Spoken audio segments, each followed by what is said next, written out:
রাজ্যে শাসক দলের পালাবদলের পর তোমাদের মনে অনিশ্চয়তার কালো মেঘ তৈরি হয়েছে। তোমাদের মধ্যে অনেকেই আমার কাছে জানতে চেয়েছো যে এই প্যানেলটি ক্যান্সেল হবে না তো, বা নিয়োগ প্রক্রিয়া থমকে যাবে না তো। দেখো, গেরুয়া শিবির সূত্রে যেটুকু জানা গেছে, নিয়োগ প্রক্রিয়া কিছুটা বিলম্বিত হবে, কিন্তু সম্পূর্ণ হবে।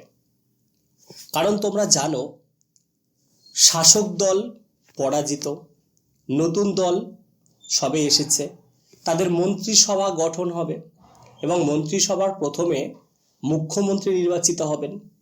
মুখ্যমন্ত্রী শিক্ষামন্ত্রীকে বেছে নেবেন এবং যে সমস্ত পদে বিভিন্ন আধিকারিকরা বসে আছেন তাদেরকে সেখান থেকে সরিয়ে এবং নতুন লোককে বসানো হবে। এই প্রক্রিয়াটা কিন্তু অনেকটাই জটিল।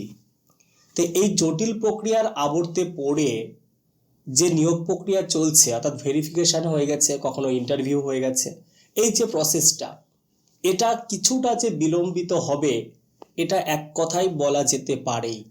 তবে সেটা থমকে যাওয়ার সম্ভাবনা খুবই কম, কিছুদিন মাঝখানে থমকে থাকতেও পারে।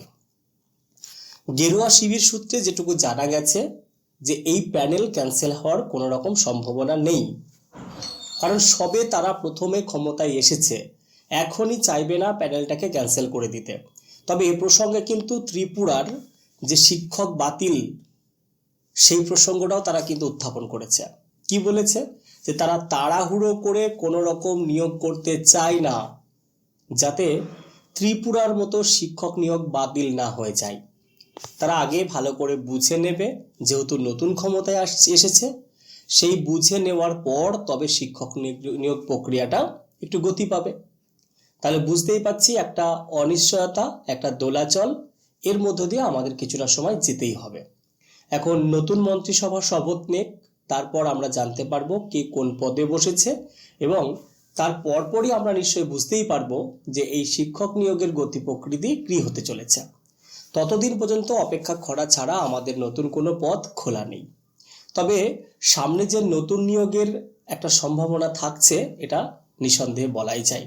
তো যারা উত্তীর্ণ হতে পারোনি তারা অবশ্যই আবার নতুন করে পড়াশোনা শুরু করো, কারণ এই সরকার ক্ষমতায় আসার আগে কথা দিয়েছিল 5 বছর করে চাকরি পরীক্ষার ক্ষেত্রে বয়সের ছাড় দেবে। তাহলে যাদের বয়স প্রায় উত্তীর্ণ হবার মুখে ছিল বা হয়ে গেছিল, তারাও কিন্তু আরো 5 বছর সুযোগ পাবেন। সেক্ষেত্রে পড়াশোনাটা চালিয়ে রাখা আমার মনে হয় বুদ্ধিমানের কাজ হবে।